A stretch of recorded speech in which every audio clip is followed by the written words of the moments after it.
You're listening to Tech Titans, a Rose Rocket podcast where we unlock the minds behind the digital revolution in transportation. From innovative strategies to industry insights, we spotlight the trailblazers driving North America's tech evolution. Here's your host, Tim Hopkins. Hello, everyone. I'm your host, Tim Hopkins, VP of Enterprise at Rose Rocket, and welcome to Tech Titans. Each episode, we talk to people who are doing interesting work with technology in the world of transportation and kind of challenging the status quo. Our guest today, who is definitely doing this, is Dustin Verdin. Dustin is the Executive Director of Business Innovation at Zipline Logistics, where he is responsible for leading all the innovation efforts around systems integration, internal, external communication, data visualization, and visibility. He's a member of the Forbes Technology Council, where he writes actually pretty good articles, really good articles on technology, innovation, and logistics. Dustin's got this super interesting background in architecture and interactive design that we'll get into. And he's been planning and implementing innovative and creative solutions for the last 25 years for an incredibly diverse set of customers, including Caterpillar, Bacardi, Lockheed Martin, Big Lots, and the Smithsonian Institution.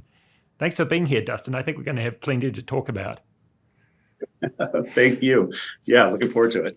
Yeah, so can we just start with what's your role and what are you doing day to day at Zipline? Sure. Yeah, my role, I'm the Executive Director of Business Innovation at Zipline, and right now that entails writing a lot of code.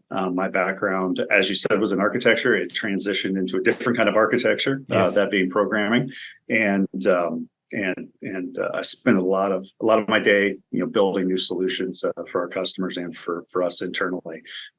Outside of that, we are very, very focused on innovation within the organization. We try to involve everybody in that process. So there's a lot of work with Innovation Lab, where people are always submitting ideas. We're running through those, determining which ones are ready to review, to send to proof of concept, what things to set aside and what things to act on immediately. So that's a lot of my day. Sweet. Yeah. No, that's awesome. I'm looking forward to getting into some of that. But where I want to start is you've got this, you mentioned it, this background in physical architecture. We talk about systems architecture and, moving electrons around to carry data, but you're talking about I think concrete and rebar, right? Like actually building buildings. Yes. Yeah. I was always interested in architecture from a young age, and got out of high school and ended up in an architecture program. Really enjoyed it. Really enjoyed both the aspects of design, but also getting into technology. A lot of 3D rendering, animation work. Kind of dipped my toe in that technology side of things, and that led me then to building a lot of tutorials, online tutorials for the university for the 3D programs that we were using. So building some very simple websites, putting together video, getting everything put together, and came out, started to work in the field, doing a little bit of design work, but mostly got involved in building, some of the first online project management systems for the architecture, engineering, and construction industry. So letting everybody work within the same environment, share documents, and things we kind of take for granted now, and we get out of the box, with Microsoft products or anyone else. Those things were definitely not around, 25 years ago. But that experience, number one, let me know that hey, here's an outlet that's extremely creative, extremely analytical. It's using all the skills I learned in architecture school. But at the time, not many people get to be the very cool architects that design cool things. Most of the architecture employees are drafting bathrooms for a high school, and so having a little more independence and agency to create cool things was available on the interactive side of things. Kind of took off from there. Yeah. I've got this working theory about the simple website design to selecting the ERP system pipeline that a bunch of us got pulled to in over the years. It's oh great, I can change the size of the heading on my webpage, and then suddenly I'm picking an accounting system. I think that's an experience that a bunch of us have, is sort of dipping our toes a little bit into technology, and then hey, I'm full in here. But I think you've got one of the more diverse kind of backgrounds of the people I kind of meet, and I kind of think you're like this should be a big creative tent, right? And we're all bringing different things into it. But is there something in particular from your background in architecture that you find yourself leaning on every day? I mean, I think it's that balance. I mean, everything I try to take that approach of, there is a analytical, process-oriented solution that we're trying to solve, but that doesn't mean we can't do it, in a beautiful, elegant way. That really is what makes the product or makes the application in the end. I mean, there's plenty of people that do the exact same thing all across the world, but very few that take an eye like an Apple or someone like that says, what, design is important, usability is important. And that focus to combine those things with kind of every chance I have is definitely the draw there. I mean, any chance to creatively problem solve is a joy to me. Yeah, and I've got to think that the costs of getting something a bit off base or a bit wrong are probably a bit lower in the industry that we are in terms of slinging React components or JavaScript or what have you all day versus hey that wall is off by a few feet. Yeah, without a doubt.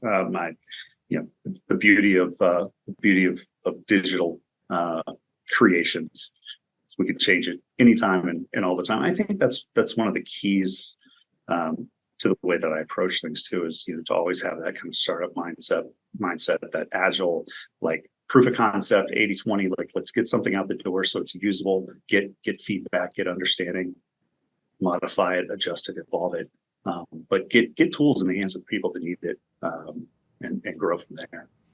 Yeah, and I think that's probably a good segue, because when you and I first talked, you talked about how you had, within your role, one of the key things you were doing is actually creating that visibility and creating the transparency for both people within the organization, but your customers, through using technology and actually getting things into their hands that they would find useful. I mean, what was that journey like, right? Like creating those tools to put people into your customers' hands through digital technology.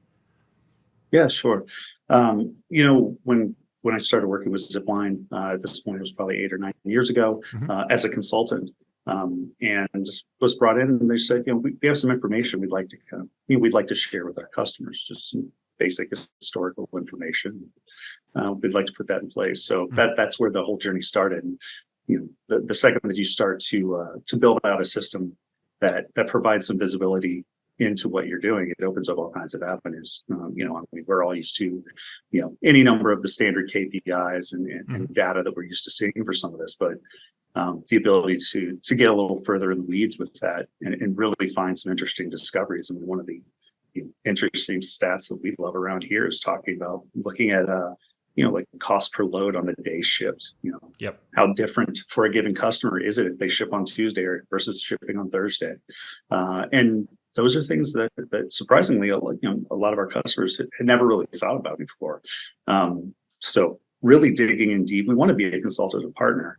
In the end, we don't just want to ship freight. My goal every time is to make any business that we're working with a better business. Whether they are working with us or they leave us, it doesn't matter. I hope we give you some information, education on how to look at your business differently, how to view your data differently, and have a better chance at success moving forward. Yeah. So a lot of that revolves around transparency. I know you just mentioned that too. That's kind of core to our business and values is being completely transparent with our customers. We have nothing to hide, and everything to gain from being honest. You walk the walk, you talk the talk, and you provide people some trust when they can know that they can see at any given time exactly what's behind the scenes. And I think it must take a certain level of maturity as a business, right, to be able to say that, which is like, all right, I think any organization, this one included, I think if you were to go through all the cupboards, you might find something, don't know if I really want people seeing that stuff, right? And so, the organizational bravery to kind of go out there and say, well, here it is, here's the data, we think you can use this data to make better business decisions. But did that require any change management or any kind of journey you had to take the business on to kind of get to that point? Yeah, I think the initial goal to be as transparent as possible was kind of core to our business from the start. We have a lot of owners who have come from large agencies and have come together thinking that there's a better way to do this that feels like a good fit between running a business and wanting to be successful, but also doing it the right way, making sure that customer service is key. So kind of that initial transparency push was core to the business. Interestingly enough, I think the first thing, and you talk about maturity as a business, the first piece of that discussion is you can be as transparent as you want, but data integrity is key. The second you want to look under the hood, you better have everything polished. Yes. And that doesn't mean we're fudging data. That means we want to make sure that any data entry problems that might have cropped up over the years, and this is, if you're going to expose it, there might be 10 years, 15 years of data. We want to make sure that it's good. If we're averaging together numbers for KPIs, you don't want that one mistaken order that was fat fingered 2,000 pallets instead of 20 to throw everything off. So we've definitely made data validation and data integrity a large portion of our business. And some of the tools that we put in place are very much focused around catching those things as quickly as possible to make sure that they're cleaned up. So what we're displaying is accurate. People can feel good about it. Yeah, it's funny. We had a conversation here last week, and it's funny. And we were all kind of looking at each other, and somebody said enterprise data governance, and we all looked at each other and we went, yeah, actually, you're right. And you just feel the deflation in the room. It's like, okay, we better pull the council together and kind of start doing some kind of process work, right? But I kind of think back to first principles is without that discipline, what you just described, like you are putting some stuff into the world, and that's brave and it's visible and all those kind of things, but you've sort of got an uncontrolled faucet. So it's that quality control that actually gets you there, and everyone likes the digital experiences, everybody likes that, but the work required, right? That takes sponsorship and governance and all sorts of things to actually do. So it sounds like you must have found that support within the business to actually do the hard and laborious things to actually make this whole thing work. Yeah, and along the way it was hard and laborious for sure. Yeah. But I think that there's been very, very good buy-in, across all areas of the business. I think, the struggle sometimes is the speed and efficiency to which one person has gotten themselves used to working. Right. When you throw any new process into that mix, for some people they roll with it. For some people, that's a very hard change.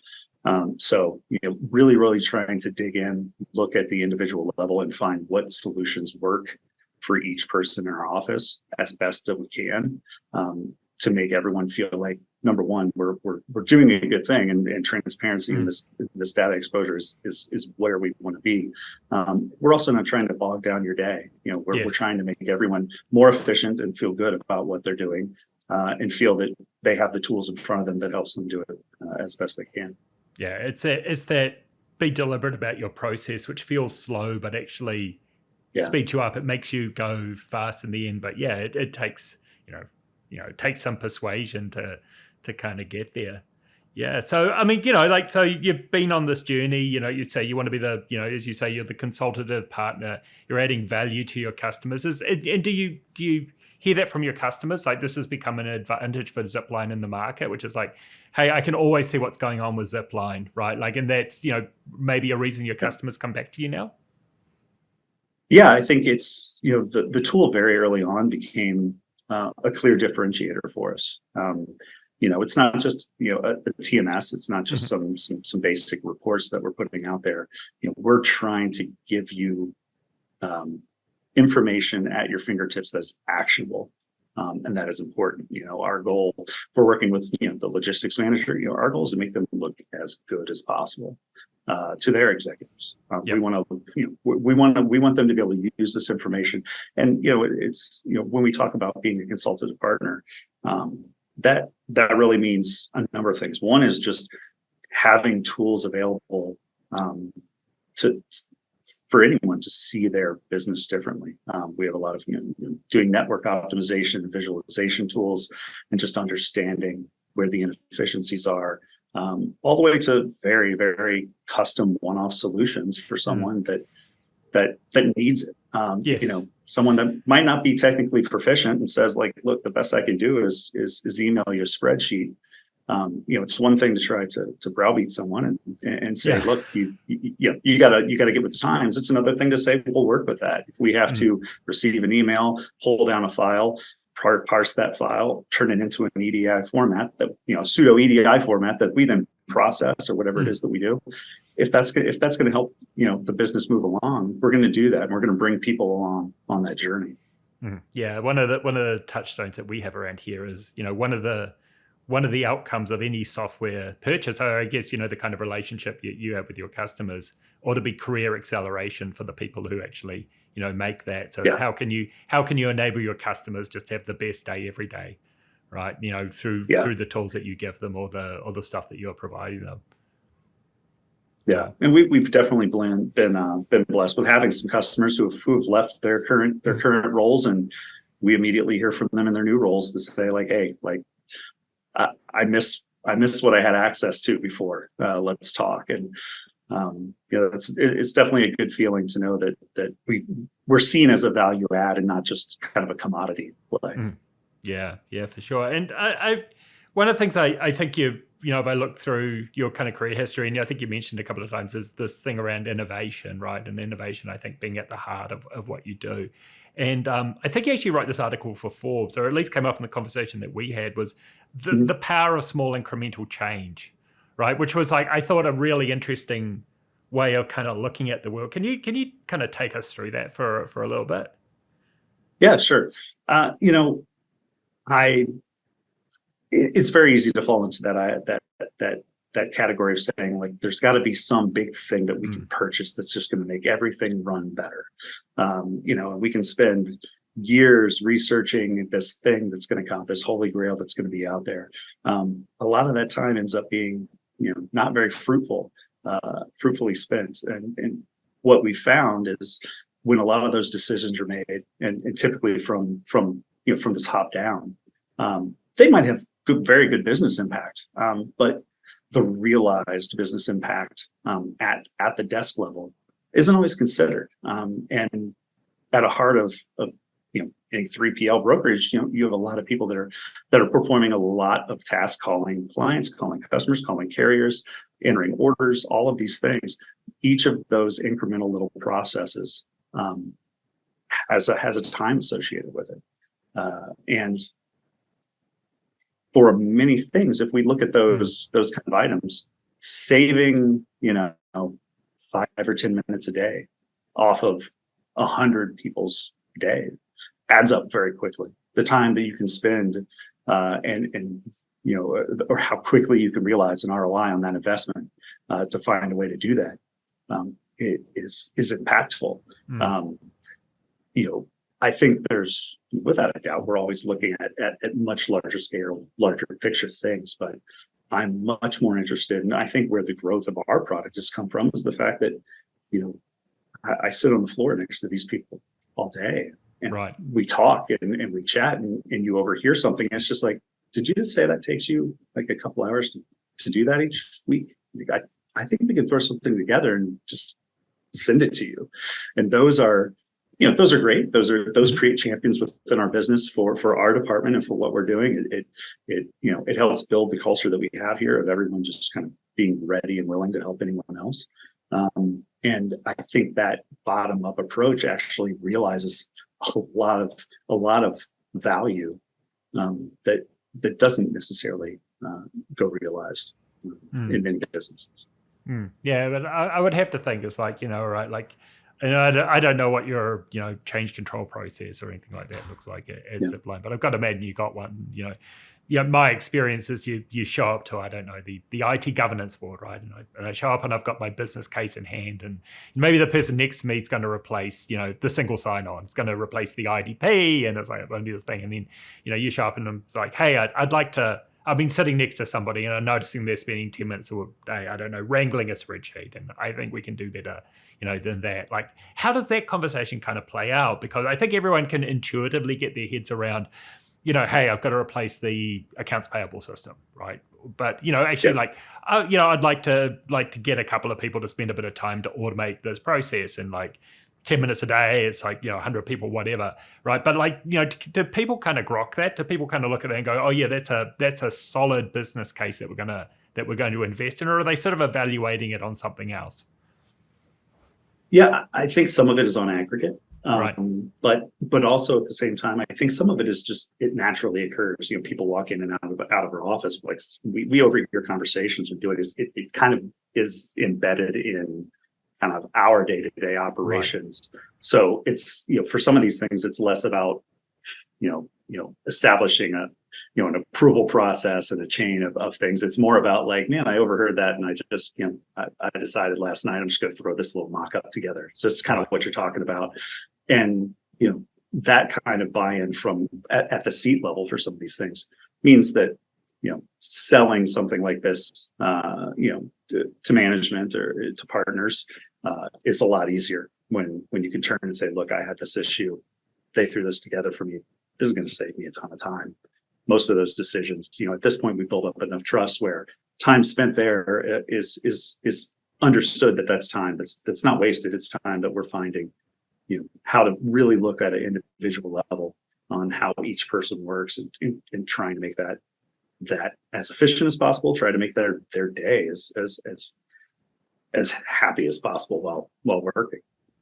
Yeah, and I think this is one of the things that you mentioned to me when we first talked, was don't automate the joy out of people's days. And I think you may have said it in some other way, but that kind of took that away, right? And I thought that was an interesting sort of, because I think coming back to the way IT organizations operate, it's let's automate everything that should be automated. And it's no, right. Actually, this is the one thing I actually enjoy doing. Yeah, I think I have a very different perspective of the phrase, managed by exception. Right. Because if you take someone who had a lot of little wins throughout the day, man, I got this little project done. I talked to somebody, had a good conversation with them about their family, but left that feeling good about our relationship. I did all of these things, and interspersed within that, I had to put out this fire. I had to let somebody know that the truck wasn't going to arrive on time. That was kind of a pain in the butt. You take away everything else, and all you're left with are those negative experiences. That's harmful on every side of the equation. From the customer side, if you manage by exception, that means that when my phone number shows up on your caller ID, you're like, what went wrong? What did Zipline mess up? Right? We could 99% of things go great, but if my number pops up, that's your feeling, that's your response to that phone call. And on the internal side, take someone who's calling, customers or carriers all day long. They've got a lot of little things throughout the day to feel good about, a lot of small processes that if you take all those away, the same thing. It's I don't want to say I'm sorry all day long. Right. And you can see that burnout.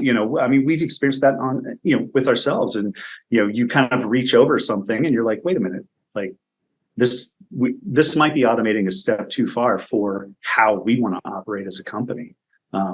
Because the human element is, I think, the key to our success and to our business, especially in a market that gets, when I can go somewhere next door and they're going to give me a super cheap rate as well. Mm-hmm. You can't rest your laurels just on that. We do that too. Yes. It's that human relationship that you've established. It's the trust to understand that, hey, maybe our rate isn't quite as low as them, but we arrive on time every time.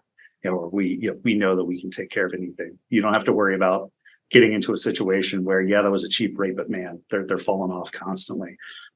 That's what holds our business together. I think that's what holds any business together. So when we look at AI, when we look at automation and period, I think all of those things have to take into account that you can't automate out the human element. I think you were afraid, went through a little bit of a marketing rebranding there for a while to say hey, it's high technology, but we're with an added human touch back in, because, I think with a lot of these companies, you simply can't take out the human.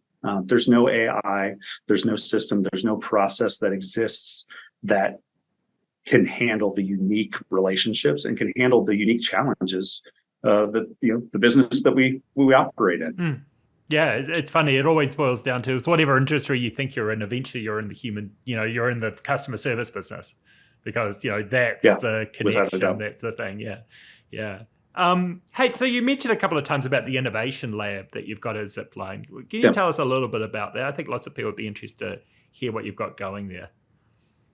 Yeah, sure. Yeah, I mean, built right within our intranet application that we have in place. There's a button at the top of the page. It's it's like kind of a light bulb, and nice. Innovation lab right there. And we want, I think the approach there, at least for me, is everyone is always, I think, afraid to offer up an idea. Either they think, oh, like this feels like I'm asking for too much, or I think this is going to take way too long, or maybe this is an idea, but I'm kind of throwing it out there.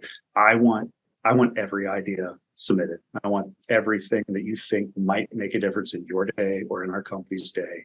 Blue sky, I want it all. Because often what we find is the things that people think in their head might be the most challenging, might be the things that we're like, that's actually a great idea and we can implement that quickly. There's other times where it's like, can't you just do this? And it's like, that's a massive undertaking. But to have, I never want to limit anyone's ability to provide feedback and to provide their thoughts on how to operate and how to work and how they would like to spend their day. I mean, that feeds that idea of innovation from the desk up. There's so many great ideas. We have biweekly meetings. We run through all the ideas that are submitted. We start to put them into categories. Some of them are immediately put into some exploratory, let's dig into this further. Let's do some more research. Some of them are immediately put into, hey, this sounds like a very clear process issue. Let's map that process and we can determine where it fits into the queue. Other ideas it's a little bit of a stretch. We're gonna set that aside for now, but we never want anyone to feel like they're not listened to, and I think we've created a culture enough where and we acknowledge and we reward those experiences. We want people to understand that it benefits us all, and we want to reward them through we have a wheel spin every week, and several people are going to, hey, you did a great job, spin the wheel, you win a gift card or win something. And it just helps build a community, because a lot of these ideas might have come from one person, but as we said, hey, that one person had an idea to save 10 minutes a day for them, and then we realize, oh, this could save 10 minutes a day for everybody. So really just expanding our creativity across all portions of our business. Blue sky, if you have an idea, if you think of anything, submit it. Let's talk about it. Let's figure out what makes sense. Right. And you're giving the opportunity for people, you're democratizing innovation, but you're giving the opportunity for people to be heroes, right? Like, I think back to your idea about, creating joy, I think, or not automating away the joy. You're giving people the opportunity to create that joy as well, to be part of that. Yeah, I think anytime you can get anyone invested in a project that you're working on that affects them, their input is definitely valued and they feel listened to. And I think we can apply that to any number of things, business and personal. Yes. Feeling appreciated, feeling listened to, feeling valued is important, and that creates advocates throughout your organization and champions throughout your organization to drive that innovation further. Yeah. So, staying on the theme of innovation, right? Like, you've been in this industry for a while. Obviously, you came from this diverse background, right? From this world of architecture. But coming into the industry in the time that you've been here, like, what have you really noticed, what's changed? Like, are there kind of things that jump out at you, like, this is really different than it was like 10 years ago, and maybe in some ways that kind of surprised you? I think at first it was just first getting into the industry, it was a lot of the lack of interconnectivity. Kind of really entering in right before kind of the explosion of truly sharing data, API integration. Everyone kind of wanted to hold on to their proprietary information in their proprietary systems. Some of them still do. And kind of and stay siloed. And I think definitely we've seen that explosion and that openness to create standards. I mean, I still think one of the biggest areas of, the holy grail, I guess, right now in my head is appointment scheduling. I don't know if we're going to get there anytime soon. We had a consortium that started to come together. Convoy was a big player in that, and obviously that didn't work out. So it's up to everyone else to pick up the mantle there. But talking about people who don't want to play in the sandbox together, you're right back to the same spot where, if you have some of the major retailers, some of the major players that are interested in kind of developing their own solutions, we're right back at square one. But that idea to have a very, very clear schema and standards for appointment scheduling across the board, that's where AI then takes a huge leap forward. That's where all these other technologies take a leap forward. That's where a huge change happens in the industry. Right now, the inefficiencies that exist don't allow for that. Hey, truck breaks down. We've got to have somebody come rescue that truck, take over. We've got to reschedule appointments, but now I've got to call 2 different numbers and enter another portal and pull all these things together. The idea that we can, proactively detect, things that are at risk, to proactively understand that this truck's going to be 45 minutes late and the system can immediately return back alternative appointments that could be switched to in real time. That's where I think that efficiency changes. Automation in terms of vehicles doesn't solve that. You still have mechanical issues. You still have traffic jams. Automated vehicles work great if all the vehicles are automated. As long as we have, weather, as long as we have deer, as long as we have, other humans who don't always follow the rules of the road. The same thing applies across the board. It's funny. It's like, AI is obviously, there's a lot of interest in things like that, but you've got to build that upon those foundations of those unglamorous things, right? Like those standards, the governance, the consistency of the data. Otherwise, it's like, automate everything you want, but you're not going to get very far if it's all, fundamentally broken underneath that. It's going to take a bit of time, right? So definitely. I mean, and so you've talked about a bunch of innovation, and you mentioned AI and things like that. But what technology is kind of keeping you excited at the moment? Is it AI? Is it blockchain? Is it something like? Is it quantum? Is there something out there you go, wow, that would be really cool? Right. Beyond let's get our data governance right. Right. Yeah. I mean, AI is obviously the hot topic right now. And we definitely have our eyes open and are working on any number of projects and proofs of concept around that. It still is. I think the hard part right now is it's just so fluid. The thing that you decide works amazing today is then surpassed next week by a model that runs 5 times as fast and has this many more inputs. And it's a really, really hard aspect of business to put into the box that we're used to putting things in. To say like, hey, let's think about this. Let's kind of create a specification. Let's think about how we're going to do this. Let's start to build it. It really is a part of the market where you can't necessarily bite on anything right now because it might be the old tool very, very soon. So AI is interesting.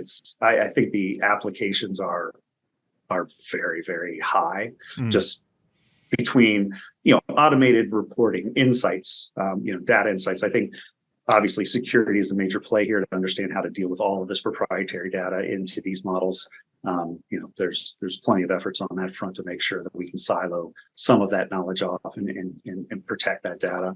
But the idea that we're gonna use AI to replace a bunch of people on the floor, I think we're a long ways away from that. As we've talked about, AI knows how to do what it's been taught to do. When we get into general intelligence and the evolution of AI and that next step, that's a whole nother conversation. That's when it gets interesting. That's when it gets scary too. But for right now, it's really figuring out, and for our side, it's really figuring out how to use use AI and use these technologies to empower our employees and to empower our customers. Let us find ways to not remove all the little wins, but to provide you more opportunities for little wins. Let us not, just provide you information that we're just putting in your face because we can. Let's really utilize this tool to find opportunities for us to be a consultative partner with you. Right. But that only works because we, the humans, are in the middle of it, having these discussions of trust and of responsibility, and of what the future looks like based on what our past histories look like in those relationships. I think it's an interesting spot to be in right now because it is kind of definitely untested waters. Yeah. No, I mean, it's funny, even in my day-to-day conversations now, it's like, hey, could we, use, ChatGPT to parse this out and do these things. So that democratization via AI is kind of happening, right? Whether, get ready for it because it's gonna be there whether you like it or not. Yeah. Yeah, and then what's keeping you awake at night? Are you, lying there at 2:00 in the morning, worried about cyber or, data integrity or something like that? Is there something that, you kind of look at and gives you a bit of pause? I think the easy answer is security is always the major play. That little voice in the back of your head that says what if you come in tomorrow and you've been hacked, or what if you come in tomorrow and there's some major breach? That's always top of mind without a doubt. For me, it's, I think, just our differentiation, our competitive advantage has always been innovation. So, what keeps me going, what keeps me up at night is what's the next thing? What's the next thing we can do? To help us, to help our employees, to help our customers, and to keep that competitive edge, to keep us seen as something that's a little bit different than everything else that's out there. Gotcha. And if you having to talk to someone who was new into the industry, maybe it just landed in a technology executive role, any advice that you would give them, just as they start to learn all about the world of trucking and and how technology supports it? I think it's not to repeat myself, but it really is to not get bogged down in the very overarching large kind of concepts that float out there that we're all buying into, to say this is the future, this is the thing. When it comes down to it, it's those very simple processes. It's the interface between your applications and your people and your customers. That's where a lot of the innovation lies. That's where a lot of the growth lies as a company, as a culture. Don't be afraid to step away from the new big shiny thing. Just go back to basics and understand how people do their jobs every day sitting at their desk. Right. And I mean, from the conversation, it sounds like there's something that you've mastered, is those relationships with the people around you and how to add value, through the work that you do. It's a wonderful experience to feel that you can help people, that you feel like they're finding some success or some benefit out of the relationship that you have. It's fulfilling. Dustin, it's been a pleasure talking to you. If people want to find you online, I know you're with the Forbes Technology Council. Where can they find you? On LinkedIn, I think it's just Dustin.Verdin, I believe. Should be prepared with that information. On the Forbes Tech Council, I believe you can search within there for any of the articles or expert panels that I've participated in. Personally, I'm at Dustin Has Plans on Twitter. You'll find some interesting things there. Feel free to peruse. Awesome. So thanks everyone for tuning in. Feel free to give us a shout on social media at Freight Famous. We'd love to hear your feedback. And don't forget to like and subscribe. And thanks again, Dustin. It's been a pleasure talking to you today. And, good luck as, getting things finished off before we head into the holidays. Thanks so much. Happy holidays to you too.